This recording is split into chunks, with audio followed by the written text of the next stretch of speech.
तो आज हम एक बड़ी ही दिलचस्प प्रशासनिक पहेली को सुलझाने वाले हैं। हुआ ये है कि मध्य प्रदेश के एक स्कूल में एक सरकारी ऑर्डर आता है और उस पर जो एक्शन लिया जाता है, दोनों में जमीन आसमान का फर्क है। तो चलिए मिलकर पता लगाते हैं कि इस उलझन के पीछे की असली कहानी क्या है। और हमारी पड़ताल की शुरुआत होती है सीधे इस तस्वीर से। ये गेस्ट टीचर्स का एक अटेंडेंस रजिस्टर है, पर इसमें कुछ बहुत अजीब है। देखिए, अप्रैल महीने के पहले 4 दिन फिजिकली काट दिए गए हैं। अब सवाल यही उठता है कि आखिर ऐसा क्यों किया गया। यही सवाल हमारी पूरी पड़ताल का सेंटर पॉइंट है। तो सबसे पहले इसी रहस्य से पर्दा उठाते हैं, समझने की कोशिश करते हैं कि आखिर इस रजिस्टर के साथ ये जो किया गया वो क्यों किया गया। तो मामला ये है कि स्कूल के अटेंडेंस रजिस्टर से अप्रैल महीने के ठीक शुरुआती 4 दिनों के कॉलम को काटकर अलग कर दिया गया। अब ये देखकर तो ऐसा नहीं लगता कि ये कोई गलती से हुई चीज़ है, ये तो एक सोचा समझा कदम लगता है। तो सवाल यह है कि क्या ऐसा करने की कोई ठोस वजह थी या फिर ये एक एडमिनिस्ट्रेटिव गलती थी। इसका जवाब हमें सिर्फ और सिर्फ सरकारी कागजों में ही मिल सकता है।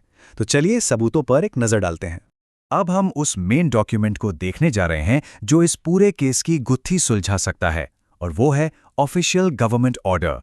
और ये रहा वो दस्तावेज। ये मध्य प्रदेश के ट्राइबल अफेयर्स डिपार्टमेंट के कमिश्नर ऑफिस से जारी हुआ ऑफिशियल ऑर्डर है। हमारा पूरा विश्लेषण इसी एक पन्ने पर टिका है। इस ऑर्डर का सब्जेक्ट ही आधी कहानी बता देता है। साफ साफ लिखा है कि ये ऑर्डर गेस्ट टीचर्स की सर्विसेज को 30 अप्रैल 2026 तक बढ़ाने के लिए है। मकसद एकदम क्लियर है, सर्विस एक्सटेंशन। और ऑर्डर के अंदर की बात तो और भी ज्यादा साफ है। इसमें लिखा है कि गेस्ट टीचर्स की सेवाएं 30 अप्रैल तक ली जा सकेंगी। यहां किसी भी तरह के कंफ्यूजन की कोई जगह ही नहीं छोड़ी गई है। लेकिन इस पूरे मामले का जो सबसे बड़ा ट्विस्ट है वो एक छोटी सी डिटेल में छिपा है, और वो है इस ऑर्डर के जारी होने की तारीख। ऑर्डर पर तारीख है 1 अप्रैल 2026, यानी जिस दिन इस ऑर्डर पर साइन हुए और इसे जारी किया गया वो अप्रैल का पहला ही दिन था। और बस यहीं से सारा कंफ्यूजन शुरू होता है। देखिए, सरकारी कामकाज में एक सीधा सा नियम होता है इफेक्टिव डेट का। इसका मतलब बस इतना है कि कोई भी ऑर्डर, कोई भी आदेश उसी दिन से लागू हो जाता है जिस दिन वो जारी होता है। हाँ, अगर उसमें कोई अलग से तारीख लिखी हो तो बात और है, वरना जारी होने की तारीख ही उसकी स्टार्टिंग डेट होती है। तो इसका सीधा सा मतलब ये हुआ कि गेस्ट टीचर्स की सर्विस को एक्सटेंड करने का ये ऑर्डर 1 अप्रैल से ही लागू हो गया था। मतलब उनकी नौकरी में कोई ब्रेक था ही नहीं। तो अब हमारे पास 2 तस्वीरें हैं जो एक दूसरे से बिल्कुल मेल नहीं खाती। एक तरफ है सरकारी आदेश और दूसरी तरफ है स्कूल में हुई असल कार्रवाई। चलिए दोनों को आमने सामने रखकर देखते हैं। ये देखिए, यहां पूरा कंफ्यूजन एक फ्रेम में है। एक तरफ 1 अप्रैल का ऑर्डर जो कहता है कि सर्विस चालू है, और दूसरी तरफ स्कूल का वो रजिस्टर जहां से अप्रैल के पहले 4 दिन ही उड़ा दिए गए हैं। ये दोनों सबूत एक दूसरे की बात को पूरी तरह से काट रहे हैं। अब ये सिचुएशन एक बहुत ही गंभीर सवाल खड़ा करती है। जब ऊपर से आए निर्देश और जमीनी हकीकत में इतना बड़ा फर्क हो, तो आखिर इसका मतलब क्या निकाला जाए। तो चलिए अब इस पड़ताल के आखिरी पड़ाव पर चलते हैं।